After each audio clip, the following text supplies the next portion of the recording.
What is up, everybody? Welcome back to Video Game Nightcap.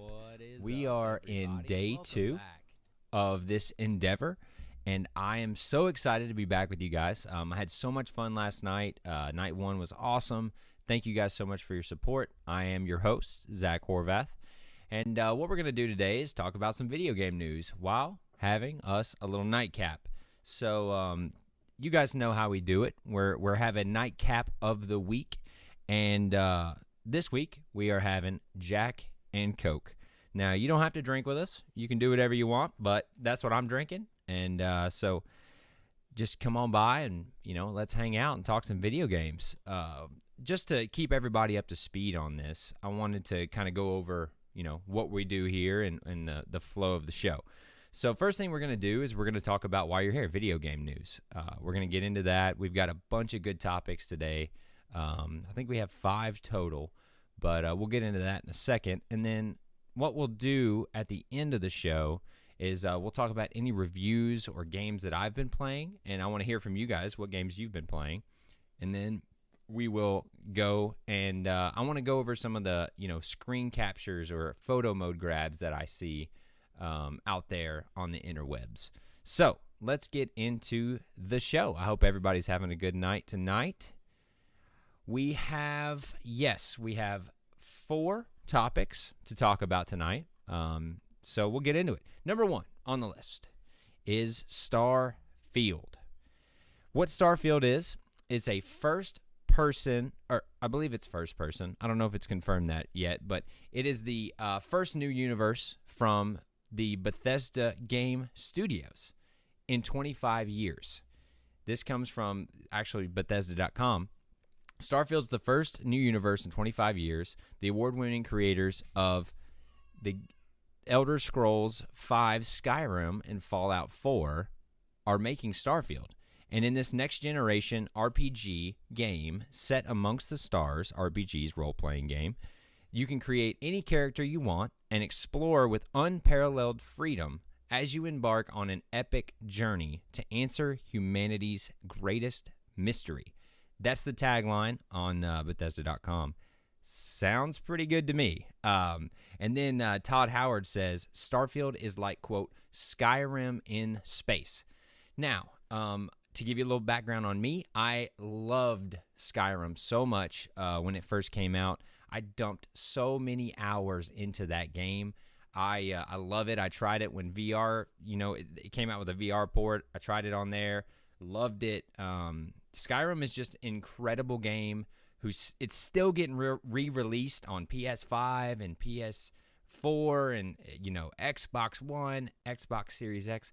It just keeps getting released because people love this game. It's like Grand Theft Auto 5. It just keeps going and going. So you can understand why people would be hype to get Starfield, this new endeavor by Bethesda Game Studios.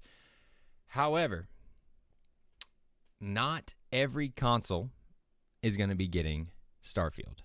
This comes from actually Aaron Greenberg, who works over at Xbox, and he says this: Starfield will be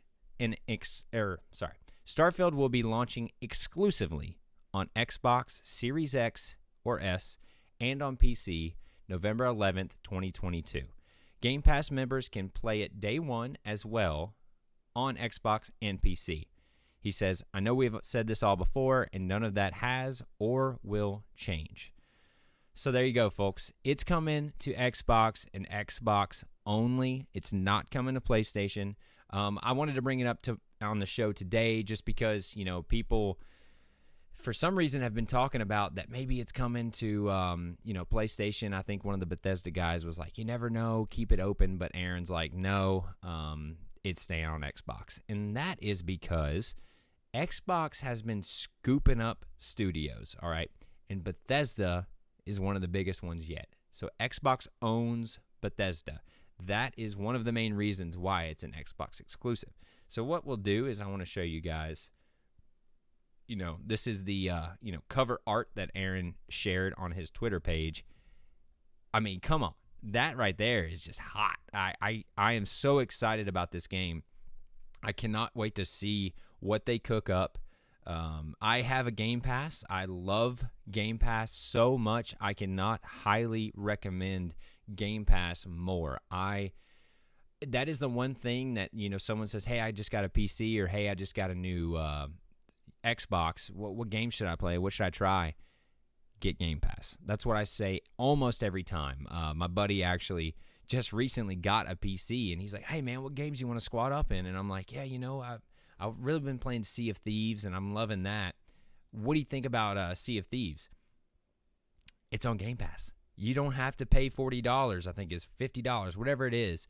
You just pay, I believe it is $10 a month for the PC. I pay $15 a month, and what that is the ultimate. So that means I get it on my Xbox, I get it on PC, and you get xCloud, which means I can play it on my phone or MacBook or whatever.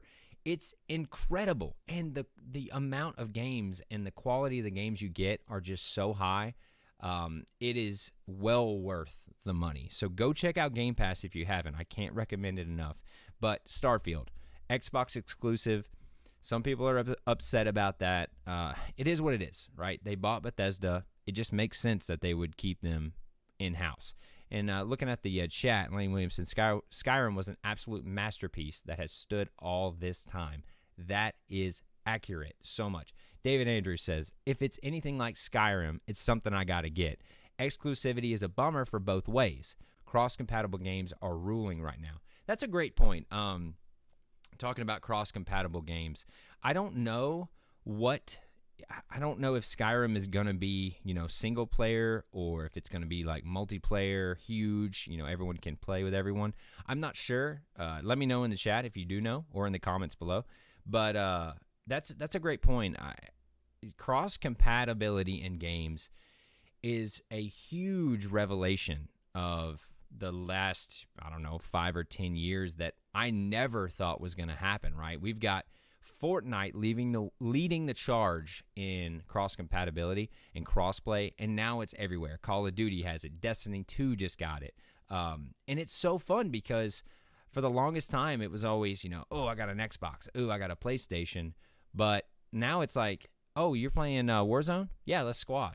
Oh, you're playing Destiny 2? Oh, okay, yeah, dude, let's squad. It doesn't matter.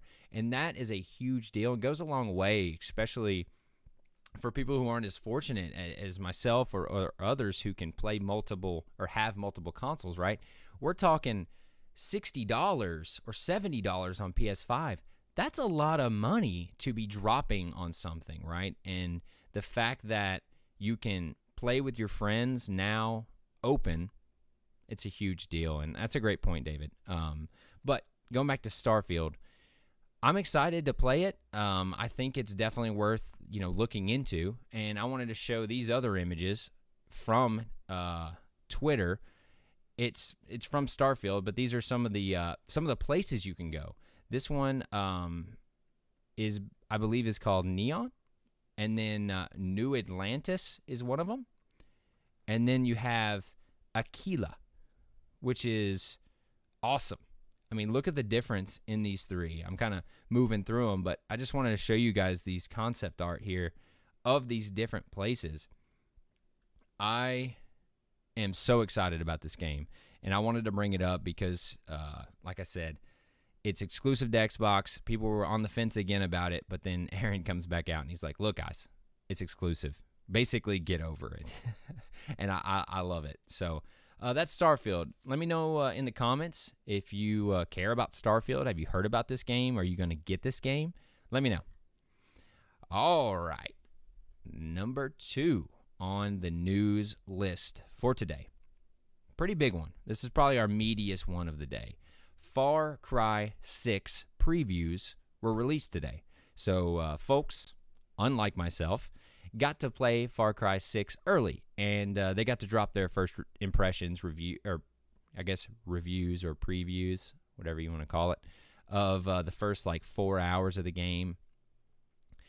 And from what I'm seeing, it seems to be pretty positive, which is awesome to hear.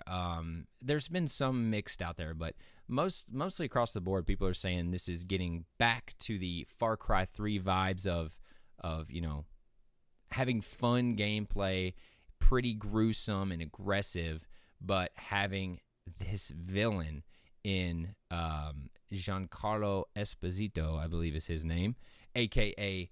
Gus from Breaking Bad. We'll get into him in a minute. But what I want to talk about first is the previews. So, like I said, it looks like it's getting back to the Far Cry 3 vibes. I was watching some videos of some of my favorite YouTubers play the game today, and it looks really fun, man. I mean, it looks like Far Cry.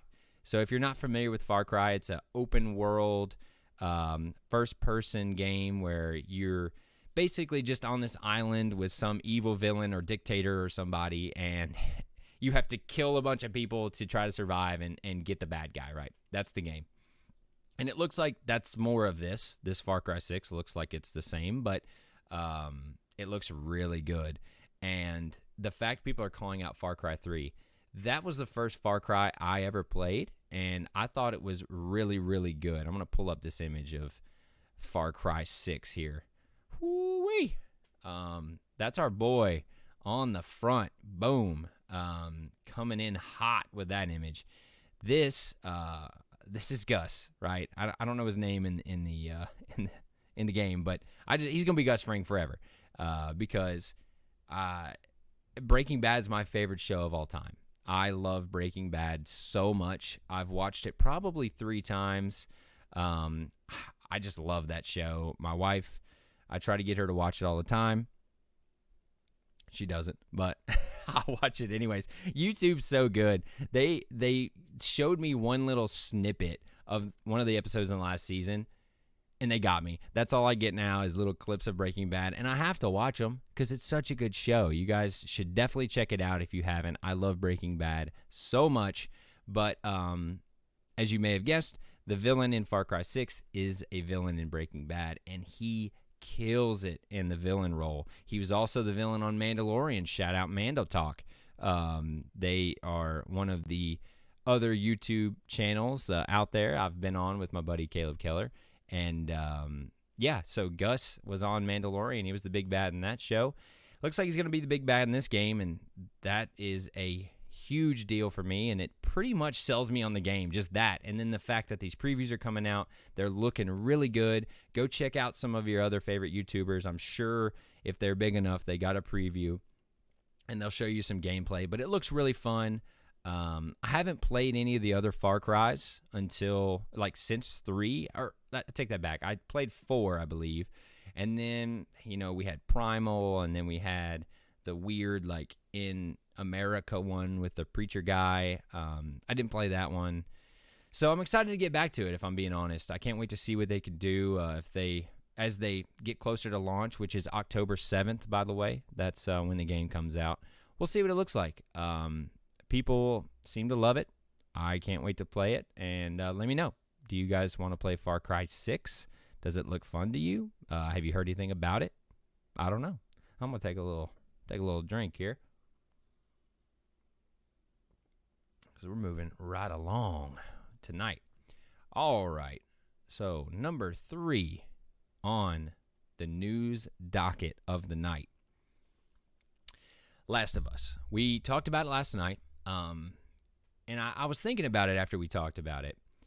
Yeah, I'm pretty sure Last of Us is probably my favorite game of all time.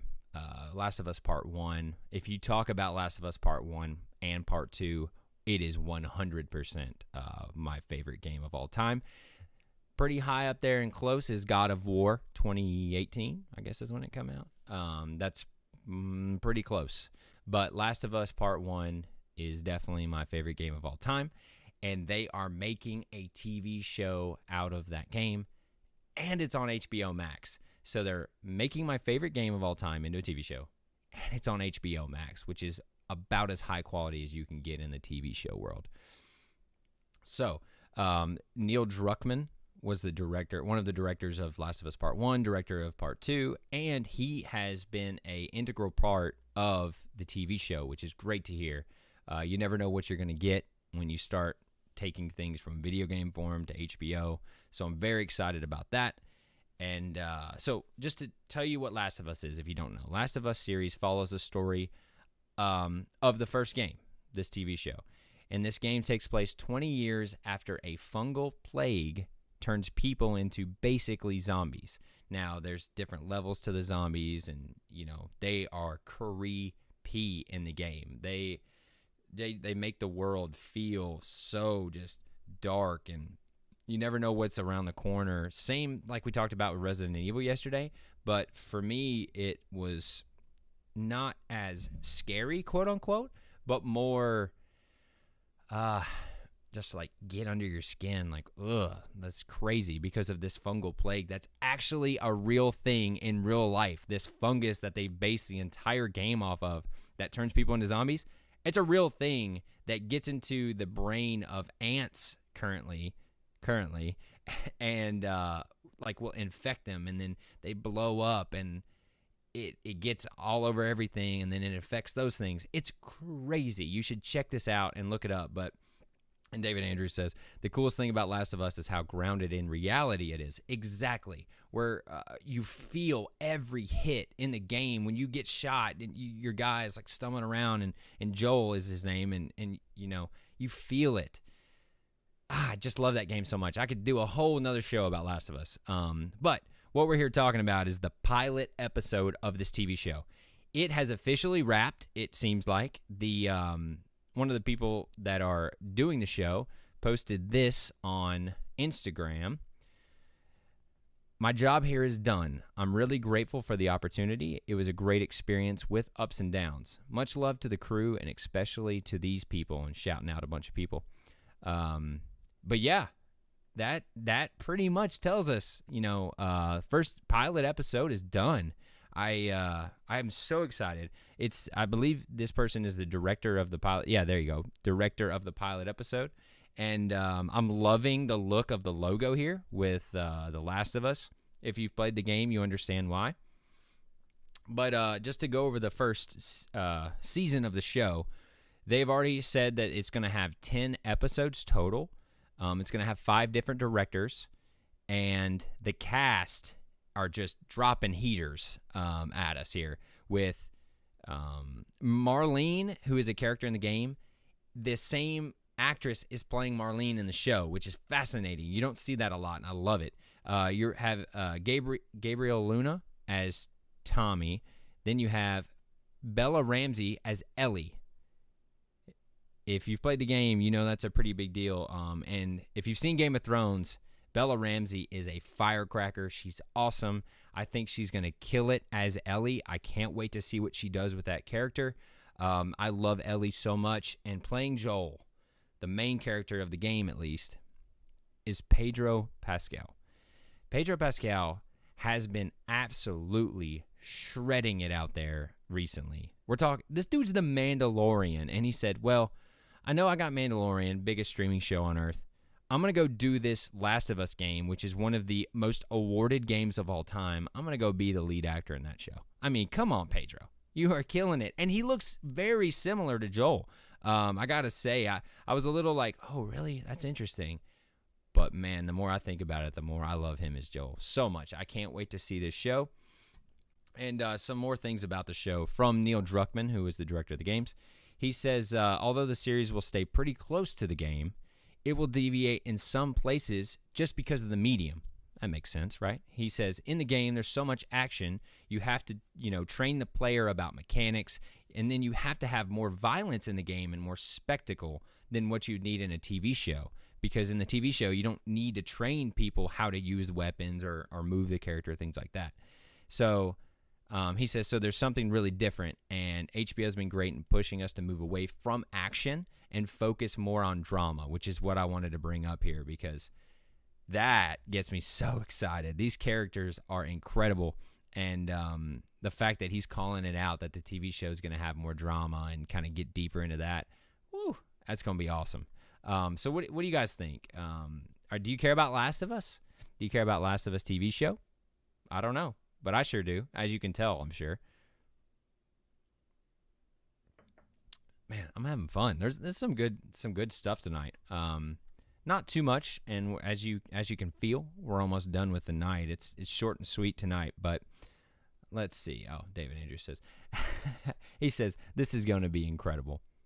Yeah, I have to agree with you. I am so excited about this show.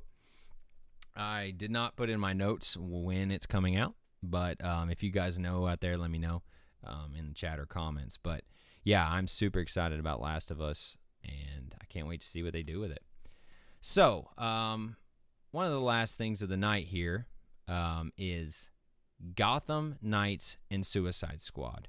So, I don't know if you guys know what those are, but they are new games coming out from Warner Brothers.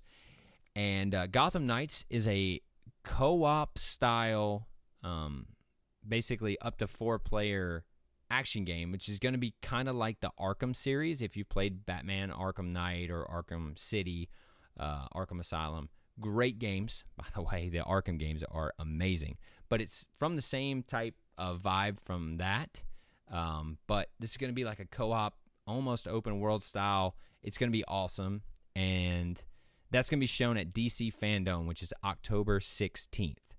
And another game that's going to be shown is Suicide Squad Kill the Justice League. Now, I know that name is ridiculous, but I don't know. Suicide Squad has been, the topic of many people currently because of the movie. The movie was very good, I thought. I really liked Suicide Squad. And the game trailer looks pretty cool. We'll really see. It seems like it's early on in the game for these people for Kill the Justice League, but they're both saying they're going to show something at DC Fandome, so I wanted to bring it up to you guys just to make sure you're aware of it and to check out DC Fandome. If not, Lane Williams says, I've never given The Last of Us a chance. If you got a PlayStation, if you have PlayStation Plus, it is one of the PlayStation Plus games that you can like play for free or whatever. If you have a PS5, So if you have that, definitely give it a chance. I'm sure you can get it on a deal. When they do this TV show, I can almost guarantee they're going to run deals or remaster the game again or do something to promote it. So when that time comes, might be worth the chance for you to just jump in and just get it. And you can yell at me if you don't like it, but whew, I love that game. But I think that is about it on the night for video game news. There's not too much today. I wanted to show you guys one last thing on Gotham Knights. There was this picture of the Court of Owls, we would assume. It says no one talks about them. Not a whispered word is said. Yeah, cool, right? I mean, again, I don't know much about the Court of Owls, but these guys over at DC Fandome and Gotham Knights look like they're doing some good stuff. Go check out what they're doing over there. But that's it for the night. Short, sweet. We're 25 minutes into this thing. That's the last of the news. So what we're going to do is take this last, couple minutes to go over some photo mode. And while I'm showing these photos and stuff, throw it in the chat any other news topics you want to hit or any other comments you have. But let's see if I can get these pulled up. So the theme of tonight for the photo mode is Ghost of Tsushima. We talked about it last night. I was scrolling through Twitter this morning. The Twitter knew that I was in the vibes of Ghost of Tsushima, and it dropped these photo mode photos on me, and I'm like, all right, we got to do these for the show. So let's see here.